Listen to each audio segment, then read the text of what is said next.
Bismillahirrahmanirrahim. Assalamualaikum warahmatullahi wabarakatuh.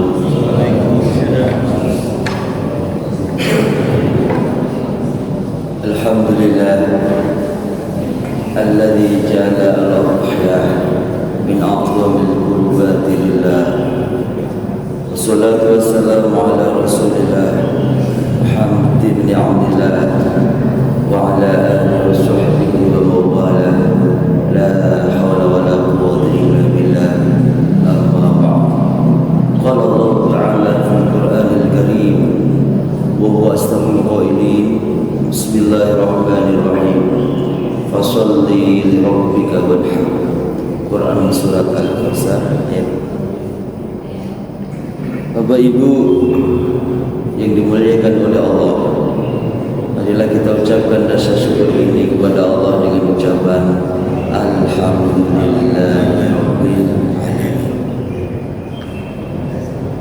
Hari ini kita semua diberi sehat oleh Allah, diberi sehat jasmani, diberi sehat rohani. Namun nikmat yang terbesar dalam hidup ini adalah karena kita diberi iman. Karena iman itulah kita semangat untuk berkorban, ibadah kurban itu. Hari ini ada tema yang dibesarkan supaya membahas tentang fikih kurban. Sudah disampaikan banyak. Ustadz Nurdin itu WA saya, Ustadz saya mau nitip tema berkaitan dengan fikih kurban. Dan nanti cerita tentang kekhalifahan kita lanjutkan di minggu depan. Kita hari ini fikih kurban. Karena pentingnya kurban inilah Allah sampai berfirman, "Fasholli li rabbika wanhar." Fasholli, maka salatlah engkau li rabbika kepada Tuhanmu, wanhar, lalu berkurbanlah. Maka setiap selesai sholat Idul Adha seseorang itu disunahkan untuk berkurban. Disyariatkan kepada kita semua untuk berkurban. Diajarkan oleh Allah melalui Rasulullah Sallallahu Alaihi Wasallam. Oleh karena itu sholawat untuk beliau adalah Allahumma sholli ala Sayyidina Muhammad wa ala ali Sayyidina Muhammad. Dari situlah akhirnya seseorang ini terkadang merasa yang dikorbankan memang kambing, yang dipotong memang sapi. Tapi pada prinsipnya hakikat yang sesungguhnya yang dipotong bukan binatang, bukan hewan, tapi yang dipotong adalah ego kita menjadi manusia itu. Sebagian hawa nafsu kita dipotong. Yang dipotong lagi adalah sebagian kita yang terlalu sayang kepada dunia ini, terlalu cinta kepada materi, maka dipotonglah itu, sehingga akhirnya seorang itu mudah untuk bisa mendekatkan diri kepada Allah. Jadi memang yang dipotong sapinya, yang disembelih kambingnya, tapi pada hakikatnya itu adalah memotong sebagian ego-ego yang ada dalam diri kita. Oleh karena itu Allah itu berfirman, la yanala rabbana luhumuha wa la dima'uha walakin yanalu taqwa minkum. Quran surat Al-Hajj ayat 37. Sesungguhnya dagingnya enggak akan sampai kepada Allah, darah binatangnya juga enggak sampai kepada Allah. Namun yang sampai kepada Allah adalah takwamu itu. Di takwa kita kepada Allah itulah, takwa itu kan imtitsalu awamirillah wajtinabi nawahihi, menjalankan perintah Allah, menjauhi meninggalkan segala larangannya. Ini yang sampai kepada Allah. Maka dari istilah terkadang orang ini bukan makna hewannya yang dipotong, tapi justru hawa nafsu kita ini yang kehewan-hewanan itulah yang kita kendalikan. Itu maunya seperti itu. Oleh karena itu enggak heran jikalau ulama Hanafiyah itu mewajibkan kurban. Imam Hanafi, kita sudah pernah bercerita tentang Imam Hanafi. Imam Hanafi itu mewajibkan kurban. Kurban itu wajib. Apa yang mendasari Imam Hanafi itu mewajibkan kurban? Yang mendasarinya adalah apa yang telah disampaikan oleh Rasulullah, wajada sa'atan, siapa yang memiliki rezeki yang lebih, tabungan punya, gaji cukup, belanja di rumah sudah banyak, falam yudhi, namun dia tidak mau berkorban, tidak mau melakukan ibadah korban, apa Rasul bilang? Fala yaqrubanna musallana, jangan kalian ini dekat-dekat dengan musalla, itu tempat ibadah. Jangan engkau dekat-dekat masjid lah, jangan engkau dekat-dekat musalla lah. Kalau kau sudah diberikan rezeki oleh Allah, diberikan rezeki yang berlimpah, uangnya cukup, tabungannya ada, aset pun banyak, anak sudah mapan, semuanya sudah pada kebagian, kurban aja susah minta ampun, tak usahlah kalian dekat-dekat dengan Allah. Ini hadis riwayat dari Imam Ahmad dan Ibnu Majah. Jadi kalau seorang itu dikasih rezeki sama Allah kok enggak mau berkorban, itu kalau Imam Hanafi bilang dia itu berdosa. Kenapa? Menurut Imam Hanafi, kurban itu adalah wajib. Jadi kalau di dalam kaidah usul fikih, jika ada ancaman yang ada di dalam Al-Quran ataupun hadis, maka hukumnya adalah wajib. Itu penggalian hukumnya. Lalu yang mendasari lagi oleh Imam Hanafi sehingga mengatakan kurban itu wajib, ibadah kurban itu wajib, adalah karena Rasulullah dalam hidupnya itu belum pernah meninggalkan kurban, sama sekali belum pernah. Selama Rasulullah hidup itu kurban terus. Pernah kurban unta, 100 ekor unta ketika haji wada. Dulu pernah saya sampaikan itu. Pada haji wada itu tahun 11 Hijriah. Rasul itu kurban unta 100 ekor. 63 beliau yang memotong sendiri, kemudian yang 37 diteruskan oleh Ali bin Abi Thalib. Kurban unta. Kemudian juga Rasulullah juga pernah kurban sapi pada peristiwa Hudaybiyah. 1 ekor sapi, kemudian 7 orang sahabat dia yang melakukannya. Sehingga sekarang ini banyak kalau ada sapi seekor, grup A ya kan, Pak Budi, Pak Supri, Pak Parno, Pak macam-macam ya kan. Lalu ini kelompok 2. Ini aslinya mengacu pada apa yang pernah dilakukan oleh para sahabat itu pada masa Hudaybiyah. 1 ekor sapi untuk 7 orang. Biasanya begitu kan Pak? Di sini kan. Rasul juga pernah kurban kambing. Rasul 2 ekor kambing dipotong. 1 untuk nama dirinya, 1 untuk sahabatnya yang enggak punya kambing. Beli kambing enggak punya duit, biara kambing juga enggak punya. Dikasihlah seekor oleh Rasul. Makanya kalau ada orang, oh big boss nih, ada sopirnya nih, sudah sering bilang pengen ini Pak mau korban kambing tapi duit gak cukup disisa-sisakan. Bos nih duitnya banyak, belilah 2 ekor kambing. Terus lalu dia bilang ini yang seekor untuk sana buat kurban, maka itu pahalanya juga pahala kurban. Itu kalau ada orang bilang Pak saya dikorbanin sama saudara saya Pak, enggak jadi masalah karena Rasul juga pernah melakukan itu.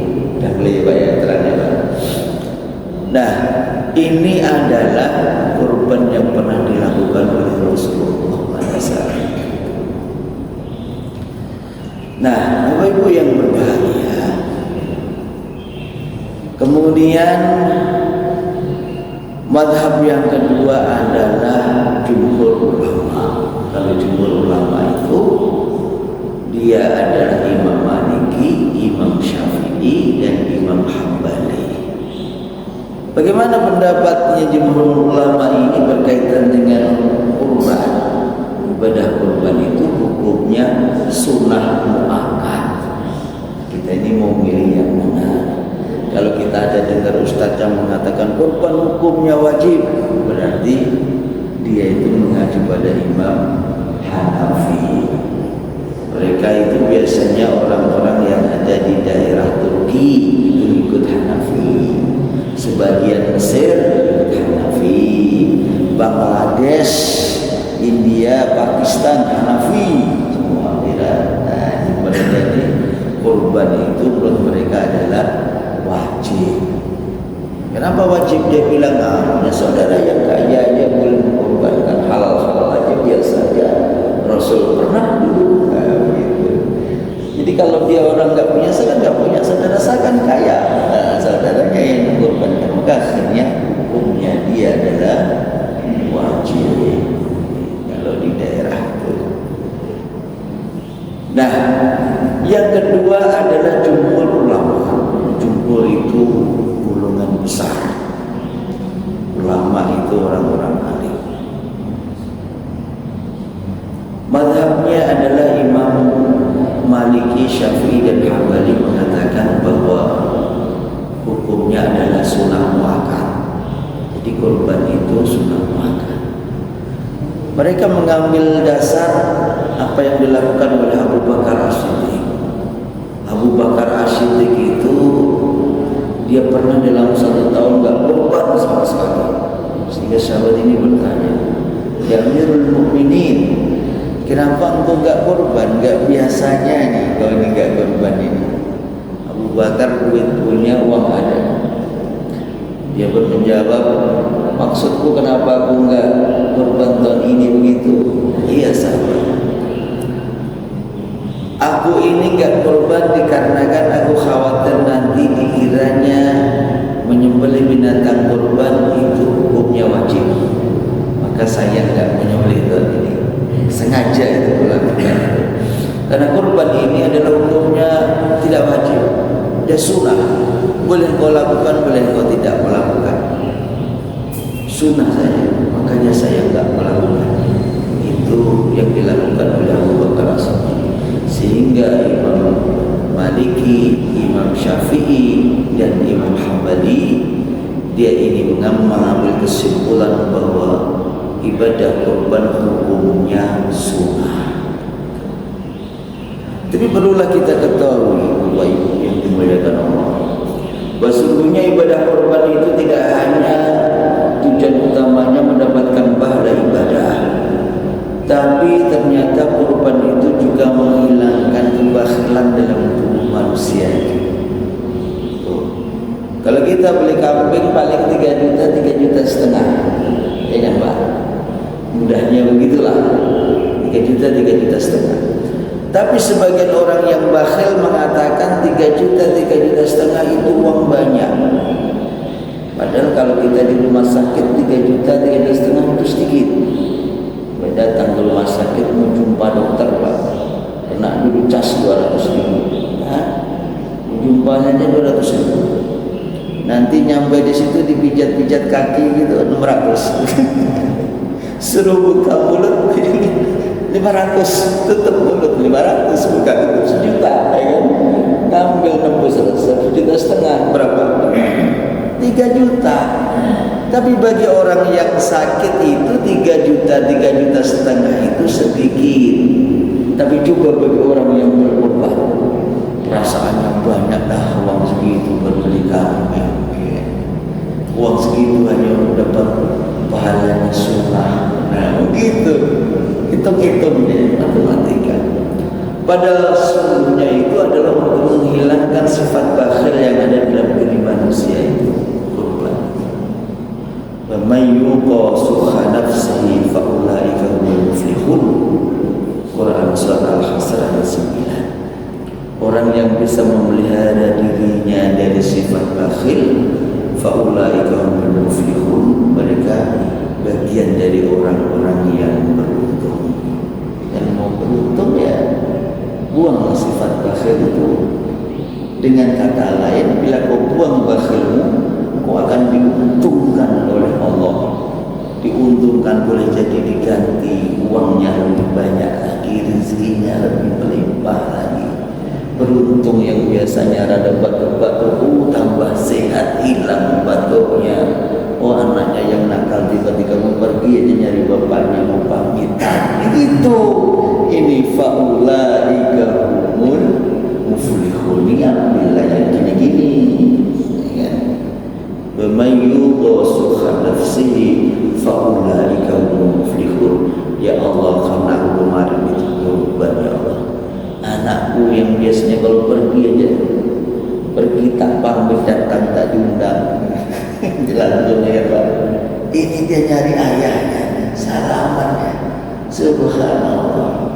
Ternyata begitulah keuntungan yang diberikan pada ya Allah. Begitu. Kemarin yang kukira ini enggak cukup, ini SPP ini 3 anak ini. Bulan yang sama nih, gitu.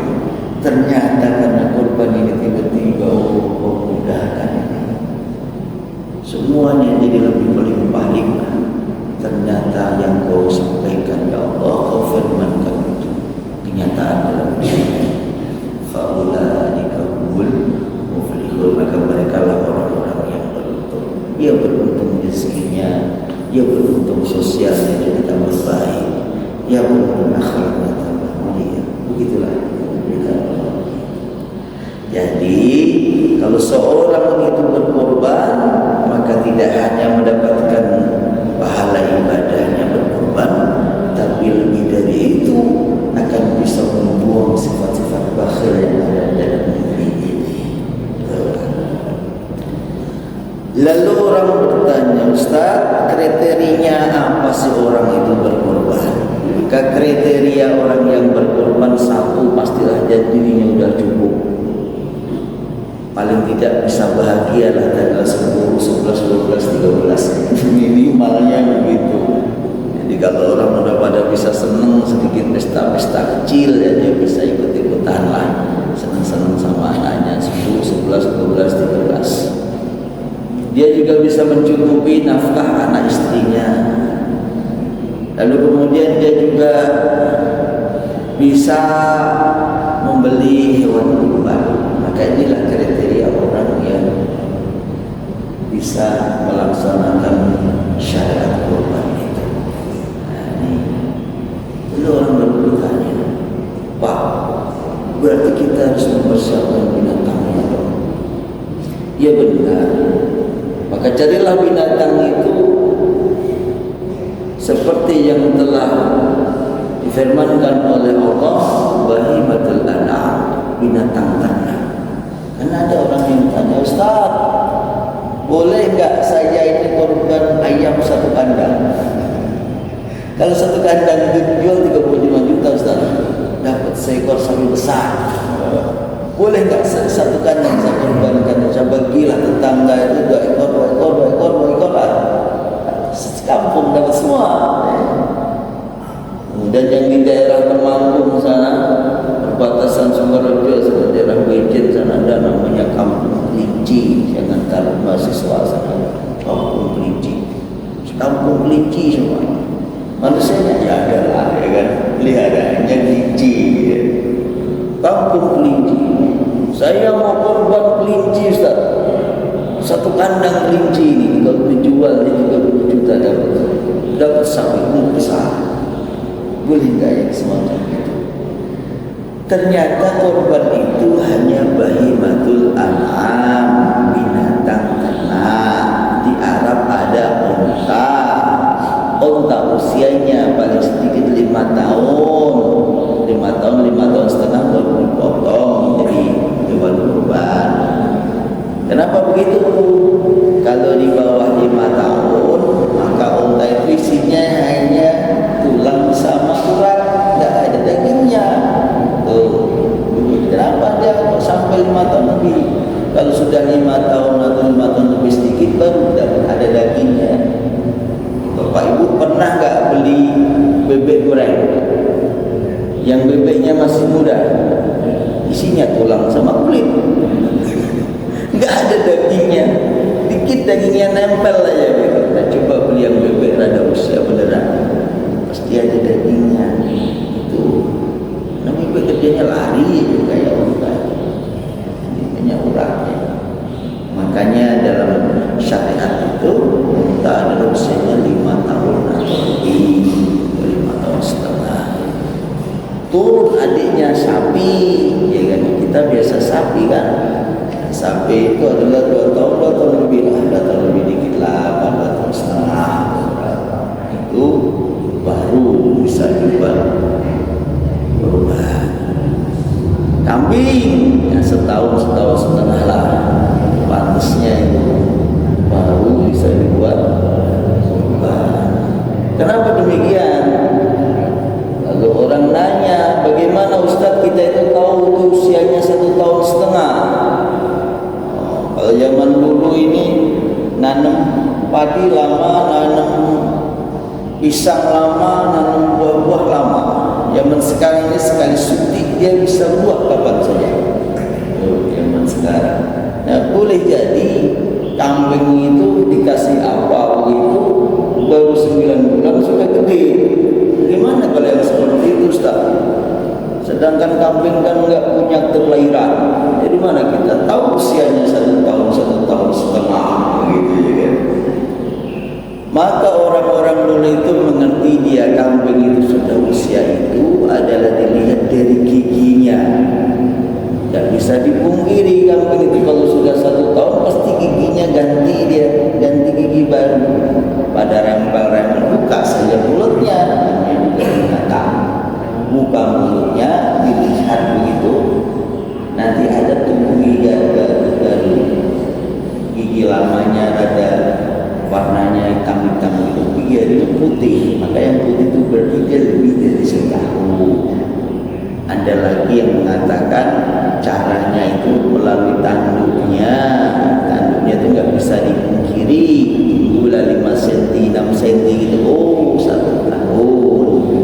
Itulah cara ulama-ulama dulu beristihad bagaimana menilai ekor hewan kurban itu bisa diperbolehkan untuk dipotong menjadi hewan kurban.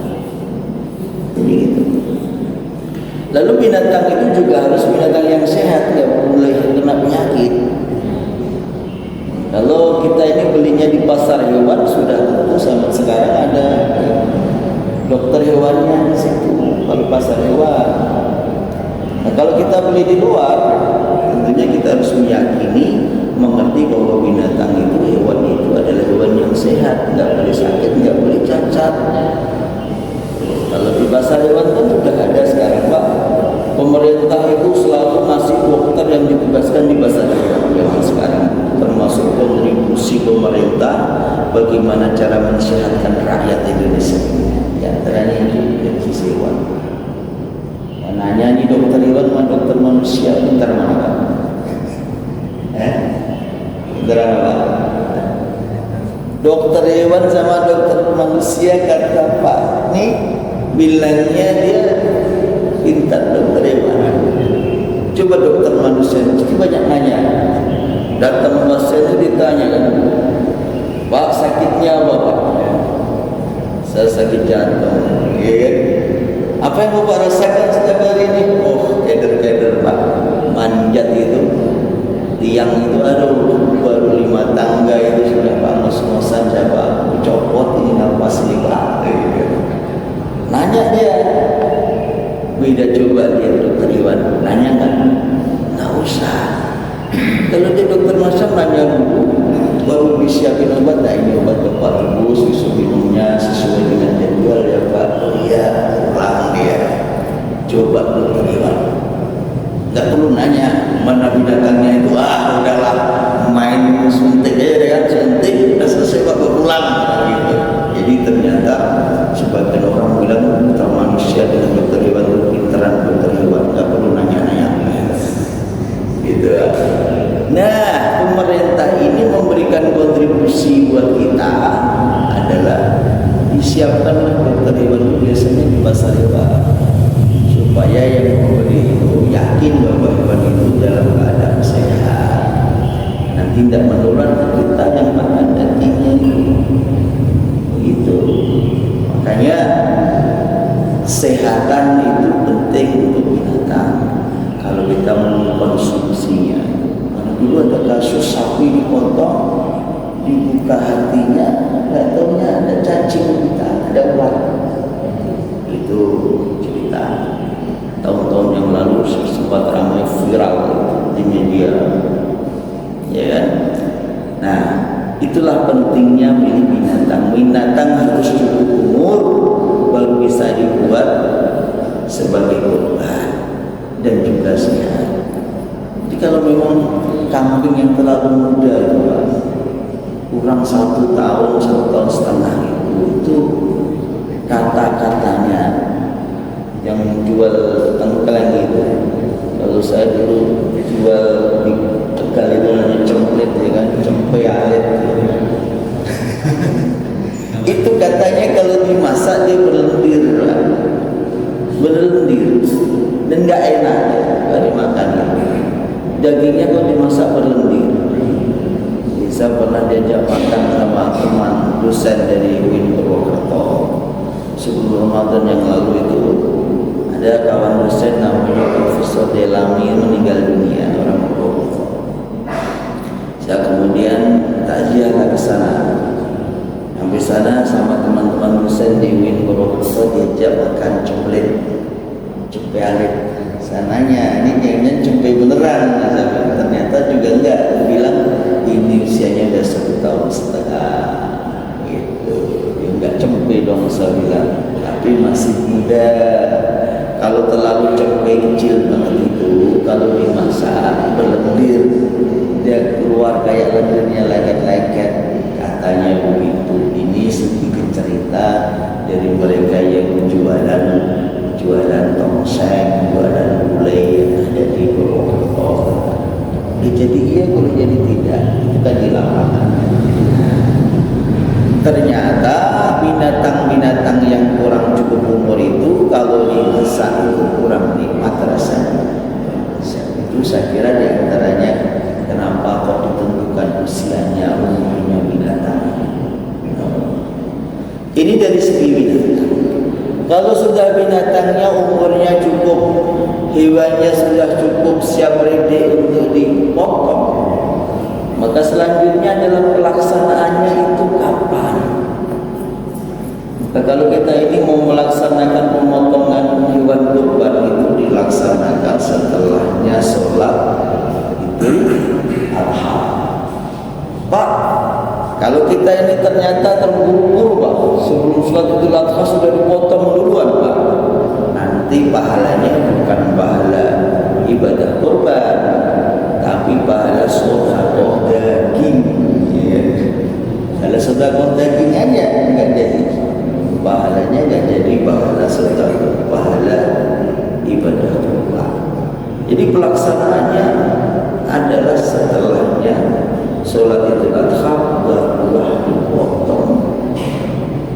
Nah, seperti itu.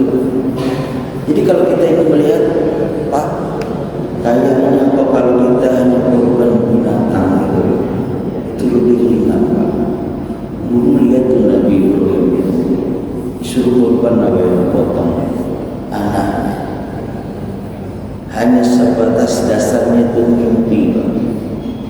Ya bunaya, nah inni ara fil manami, aku melihat dalam mimpi pun, aku mimpi. Nah, itu coba kalau seorang bapak bilang itu mana aja sekarang. Nah, aku tadi malam mimpi. Anni adbah, itu diperintahkan untuk menyembelihmu. Fanzur madza tara. Coba kau teliti, coba kau analisa. Ini kira-kira Bapak lakukan enggak di surga mimpi ini? Ya, Bapak coba lakukan mana yang itu? Paling apa ini kan? Bapak aja yang tua duluan daripada aku, mesti begitu dibalik gitu. Ini Nabi Ibrahim, dia diperintahkan oleh Allah yang dikorbankan anaknya. Kalau kita hanya disuruh sapi, suruh kambing, Ibrahim itu Apa jawab anaknya? Karena anaknya seorang yang soleh. Ya abadi, ayah, ifal ma tu'mar. Lakukanlah apa yang diperintahkan oleh Allah, ayah. Satajiduni insyaallah minas sabirin. Insyaallah akan menemuiku, akan menemukanku sebagai anak yang sabar. Itu jawaban seorang anak yang sabar. Kita ini ringan, hanya disuruh untuk korban sapi, disuruh korban kambing, binatang ternak. Nah, Ibu yang berbahagia, binatang itu dipotong setelahnya sholat Idul Adha. Itu Rasul kalau memotong binatang lah, memotong itu untanya ditidurkan. Bukan dipinang, bukan, tidak. Dia sama sahabat kakinya diikat, lalu dia tidurkan, namanya juga binatang, ya kan Pak. Lalu kemudian Rasul itu pedangnya suruh asah dulu ini punya dulu biar nanti nggak sakit rasanya. Asah sama. Kemudian setelah ditidurkan begitu, diiringkan begitu madhabnya, ya. Kalau menurut saya sih nggak harus kiblat, ya. Tapi orang-orang kita sukanya kiblat. Bagus, nggak apa-apa. Gimana Ustaz kalau kiblat? Ustaz, bagus ada kiblat itu. Tapi kalau menyembelih binatang itu sebelum dipotong lehernya jangan di depan temannya, Pak. Oh, ini nggak dipotong teman gua, kan gitu. Jangan di depan temannya, dipinggirin dulu lah yang lain, gitu kan. Nah kemudian dipotonglah sama Rasul itu. Bisa cerita Rasul memotong sapi pada peristiwa beliau Haji Wada. Itu sahabat ngikat kakinya, tarik, tidurkan begitu. Kemudian Rasulullah itu membaca Bismillah Allahu Akbar. Hada minka walaka. Ya Allah, Allahumma hada minka walaka. Ya Allah, ini darimu, kembalikan untuk ya Allah. Gitu.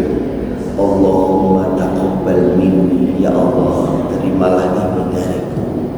Berarti kalau Bapak Ibu ini bapak-bapak motongkan untuk orang lain, berarti Allahumma taqabbal min fulan, untuk seorang siapa namanya itu. Rasul kemudian dari ujung pangkal pedangnya itu yang paling ini ditarik dari bawah ke atas. Kita kan memotong dengan banyak ini, Pak. Saya belum pernah motong, Pak. Tahu teorinya saja. Saya pernah disuruh motong Islam, saya bilang jangan saya lah.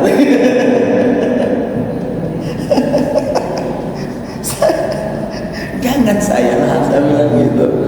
Itu dari ujung sini ditarik. Terus teorinya begitu. Ini teori.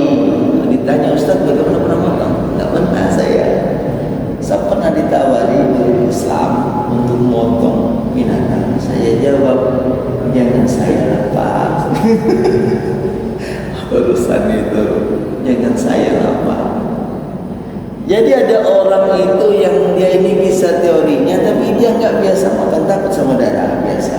Itu ada yang begitu. Tapi ada pula orang itu yang dia tidak tahu teorinya, tapi berani motong. Nah, dijadikan bahaya. Kenapa demikian? Karena di dalam leher binatang itu ada dua urat nafas sama urat makan. Coba kalau dia berani-berani saja nggak tahu teori, dipotong begini, putus urat makannya, urat nafasnya lewat dua. Ditinggal pergi kan berdiri sapi itu, ya. Coba kalau terjadi seperti itu.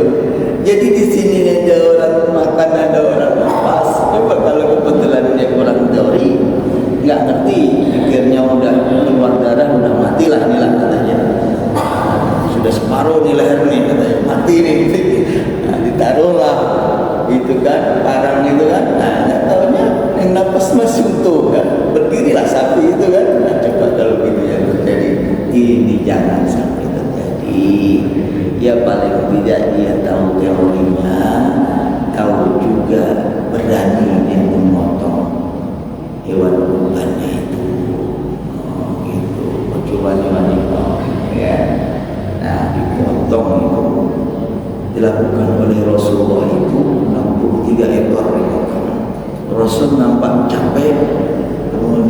undang-undangnya dikasihkan Ali, Rasul bilang Ali teruskan ya. Itu kan sepupunya anak paman, diteruskan sama Ali 37 ekor, 100 ekor unta dipotong kurbannya Rasulullah pada haji wada. Seekor berapa unta? 30 juta udahnya. 30 juta itu kalau kasih 100 ekor kali 100 ekor, artinya Rasul kurban 3 miliar.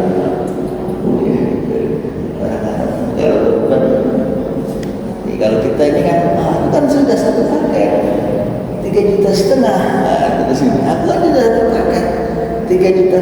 Aku sudah satu paket 3,250 juta. Aku sudah paket. Kalau orang Arab tidak, aku beli 5 ekor kambing ya 5 inilah. Oh, uangku sisa untuk beli 3 ekor kambing 3 inilah. Itu kalau di Arab sampai sekarang. Jadi tidak hanya seekor. Kalau 2 ekor 2 ekor. Kalau ada uang seekor seekor. Kalau ada uang sampai 6 ekor 6 ekor. Itu yang terjadi di Arab sana. Ternyata ibadah kurban itu tidak hanya mendapatkan pahala ibadah, tapi menghilangkan bakhil. Dipotong sudah binatang, lalu kemudian harus kita tasarufkan itu, kita bagi-bagi. Apa yang dilakukan Rasul dulu itu? Setelahnya dipotongnya unta itu, dikulitinya, diambilnya hatinya unta itu, sama Rasul kasih bumbu dan dibakar. Yang lain sahabat-sahabat juga, karena 100 ekor unta dimakanlah hatinya sama Rasulullah. Maka dari sini memberikan kepada kita sebuah pengajaran yang benar, bahwa kita ini boleh makan yang berkorban, boleh makan sebagian daging itu. Sebagian yang paling penting dibagikan fakir miskin, lalu sebagian lagi diberikan sahabat, teman, kerabat, mungkin bapak punya teman-teman dekat gitu. Saya korban dari ini, nanti tak antar daging ke rumah ya, gitu loh. Ya memang korbannya di mana mas? Korban saya di Masjid Darussalam, tapi saya tak bilang sama panitia, sisihkanlah 2 paket, 2 kupon. Aku punya teman dekat, aku kasih daging. Nah gitu kan. Ngasih request, Pak Panitia, saya request, saya punya sahabat dekat dulu merantau sama saya. Mana? Dulu teman mancing, Mbak. Teman mancing itu kan gak pernah berdekat sampai tua, iya kan? Kalau bapak ibu sama saudara kadang sebel kan? Coba sama teman mancing, pernah sebel nggak? Nggak pernah. Nanti pulang nyari teman mancing teman mancing, teman berburu, nembak manuk, blekok, macam-macam itu. Misalkan sering dengar itu, ayo baik-baik ya, mana ada dewa, mana dewa, nembak manuk, blekok, kan gitu, manuk kuntul, kan, dan lain-lain. Nah ini punya sahabat yang semacam itu boleh request, Pak, saya tolong sisakan 3 paket. Nanti kalau Pak, saya punya teman mancing, saya sering ngobrol sama dia, mau saya sini biar buat sate. Nah, juga dipraktekkan. Saya belum jarang dengar ini, tapi ini syariat, hanya nggak jadi masalah. Jadi yang sebagian ada yang mengatakan itu sepertiga, ya kalau miskinnya lebih banyak kan lebih sepertiga sih. Makanya saya nggak pernah bilang angka-angka. Jadi tadi itu sebagian itu kan terserah tangannya masih doang. Aku tak tanya nih ibu, ada orang kaya, ada orang miskin, aku kenal semua. Belanja ibu jualan kedar pecel misalnya, pernah nggak ngasih lebihan sama yang miskin? Kasihan ya dikasih, ada banyak lah. Siapa tahu ini 1 kuntal dimakan berdua. Iya kan Pak? Sama kan bagian akadnya sama, harganya sama, tapi isinya beda. Ini dia orang rada susah. Adalah saya ini jualan punya nih, tak kasih inilah urus kepala satu harganya sama, isinya lebih banyak, namanya juga bagian, makanya nggak bilang harus sepertiga, tidak. Tapi sebagian fikih ada yang mengatakan sepertiga fakir miskin, sepertiga sahabat dekat, sepertiga untuk dirinya sendiri. Dan kalau sepertiga dirinya sendiri, kalau dia seorang beliau makannya susah sampai muntah-muntah, ya bagian aja lah, sebagian yang utama untuk fakir miskin, bagian berikutnya untuk tambang sahabat dekat, sebagian lagi kecil untuk dirinya sendiri. Nah itu baru benar bahasa hukumnya itu. Ini hukum ternyata orang ijtihad itu Qur'annya sama, hadisnya sama, masalahnya sama. Ternyata hasil ijtihad hukumnya adalah berbeda. Ini namanya ijtihad sebuah hukum.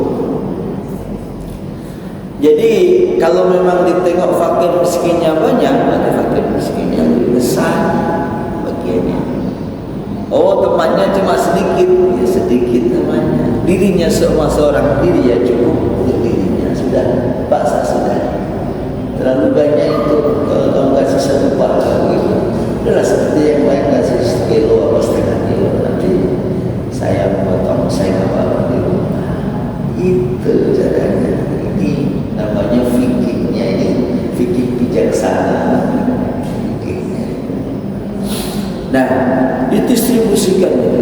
Kalau ada orang bertanya, Ustaz, saya ini ternyata Ustaz, anak orang susah dulu, bapak ibu agama juga kurang. Dulu orang bilang ayah ibu dulu itu turunan PKI Ustaz. Terus kecil itu yang penting lahir-lahir aja.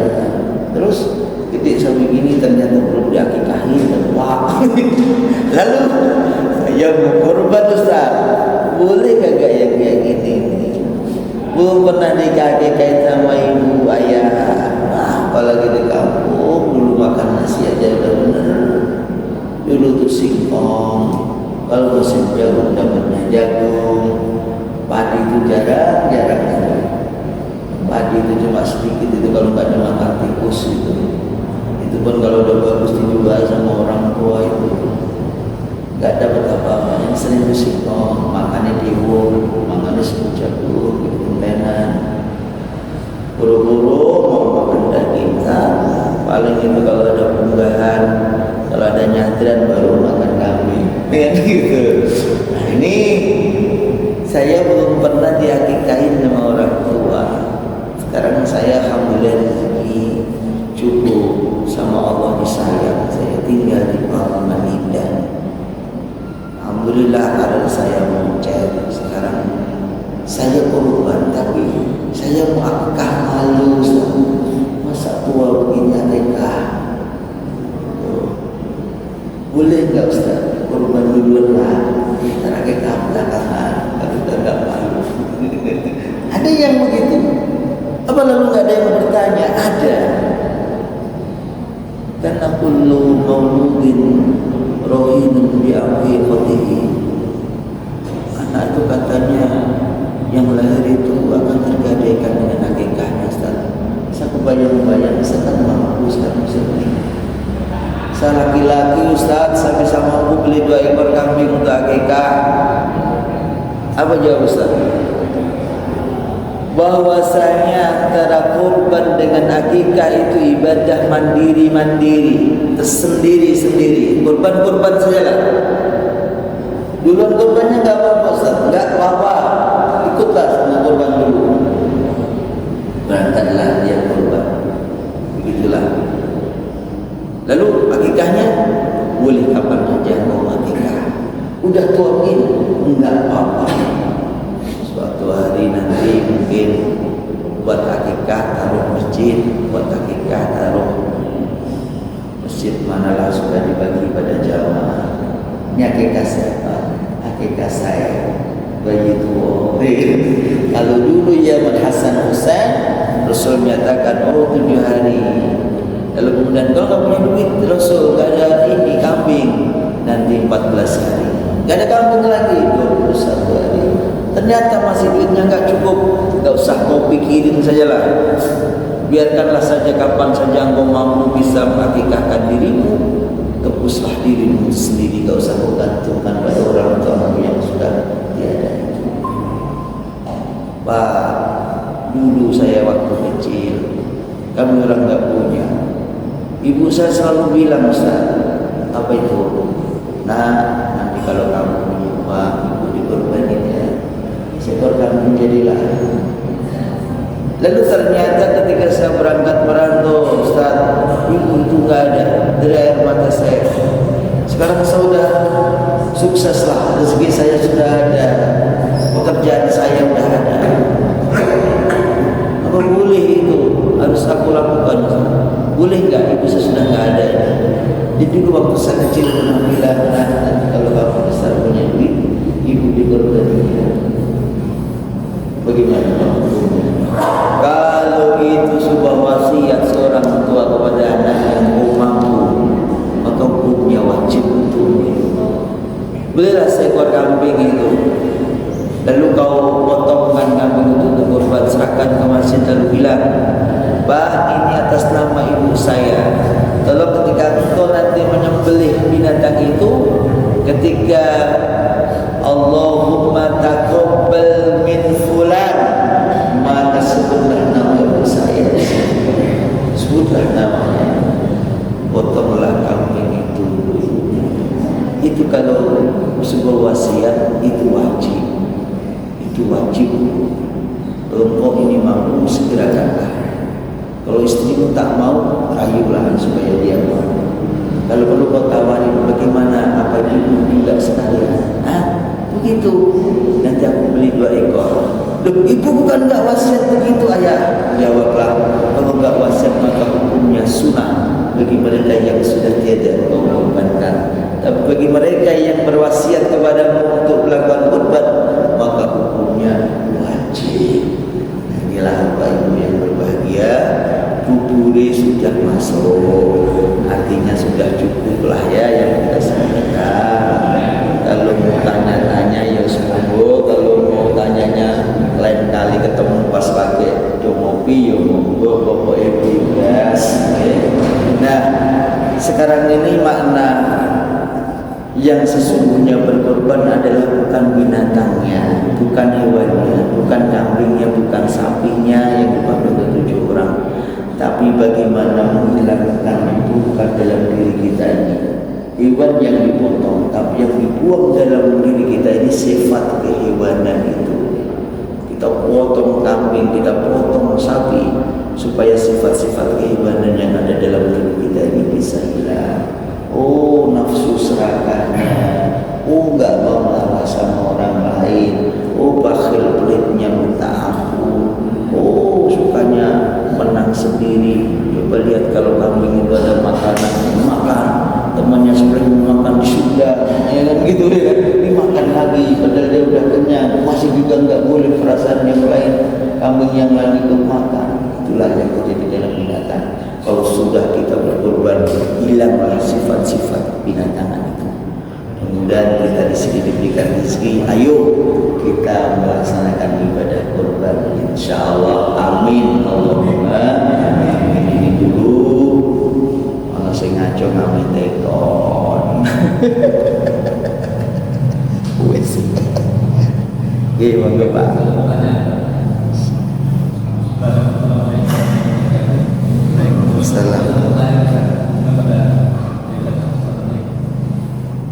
Mungkin pada tahun ini insya Allah menurut versi kalender dan Muhammadiyah korban jatuh pada hari Jumat. Kemudian ketika kita ada sebagian muslim yang menyembelih pada hari itu, kemudian dia berniat untuk katakanlah menggugurkan sholat-sholatnya, bagaimana hukumnya? Satu, versi dari para ulama sahabat, demikian yang kedua dari jumhur.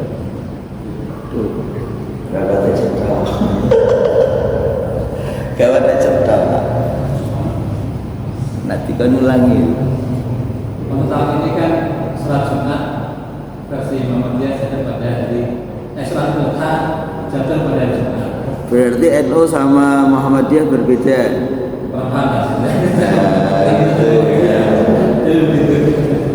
dinanya Jumat. Ya terus.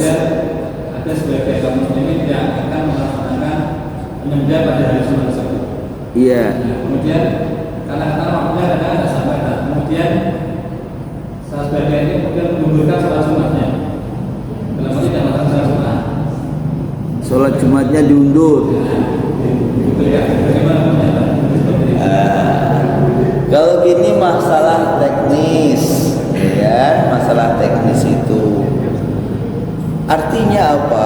Artinya panitia Idul Kurban itu dia bisa bagaimana caranya untuk membuat teknis itu jadi cantik, ya kan? Contohnya misalnya dipotong sebagian dulu, ya kan? Jangan semua, nanti sisanya diteruskan setelahnya sholat Jumat. Terus ada orang bilang, lah nanti buka Ustaz, terus kadung awal buka teh, buka ini, itu kan hal yang biasa, ya kan?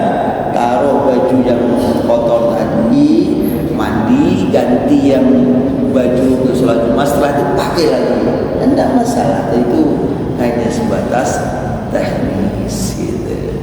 Nah, teknis itu biasanya adalah persoalan adalah mangkelnya orang. Dan orang gara-gara dia berpendapat begini, dia merasa dia ditambah itu dia orang yang diikuti pendapatnya berbeda dengan pendapat orang yang pada lain. Nah, ini biasanya hanya persoalan internal, dan ini buanglah jauh-jauh. Pesan saya itu jangan sampai ada namanya ketersinggungan antar sesama kaum muslimin. Wis ngalah, jenenge wis korban ki ngalah, seperti yang saya bilang tadi itu, membuang sifat egonya, membuang sifat menangannya, serakahnya, lalu taruhlah, ya Allah, kalau aku ini sudah banyak darah ini, aku lepaskan, aku mandi, aku sholat Jumat, bersimpuh kepadamu, nanti aku akan kembali, ya Allah. Berarti ternyata hari ini aku melakukan hal yang lebih banyak daripada saudaraku yang lain. Oleh karena itu, kalau mayu wasuha nafsihi faulaika muflihun, maka keberuntungan yang kau berikan kepada lebih besar daripada saudara-saudara yang lain. Maka ucapkanlah, Pak, wes bapak-bapak tersonim pripun, ini nanti kita sama ini panggil, oh siap, ucapkan siap, maka faulaika muflihun, keberuntungan akan lebih besar daripada orang-orang di sekitar. Misalnya bodoh-bodoh dia ini juga rezeki wis nyawa tak ada kendaraan avanza wis sudah dia sampai masjid semua itu rezekinya lain. Kenapa? Faula humul muflihun. Kalau engkau mengorbankan binatang-binatang ini, maka aku mengorbankan ibu di sana. Aku nanti, ya Allah, keuntungan apa yang akan kau berikan, gitu Pak, nanti sampaikan pada tinggi. Itu makanya tadi saya bilang apa yang ngobrol bertanya sambil ngopi pulih, itu kenapa mesti suaranya cilik, saya di sini. Terima kasih, mudah-mudahan hari ini semuanya jadi berkah. Bapak Ibu semuanya diberi sehat walafiat, jasmani sehat, rohani sehat, iman yang kuat, anak-anak, cucu, putra putrinya soleh-solehat, kemudian rezekinya tak pernah putus sampai akhir hayat. Ini dulu yang bisa saya sampaikan, mudah-mudahan bermanfaat. Wassalamualaikum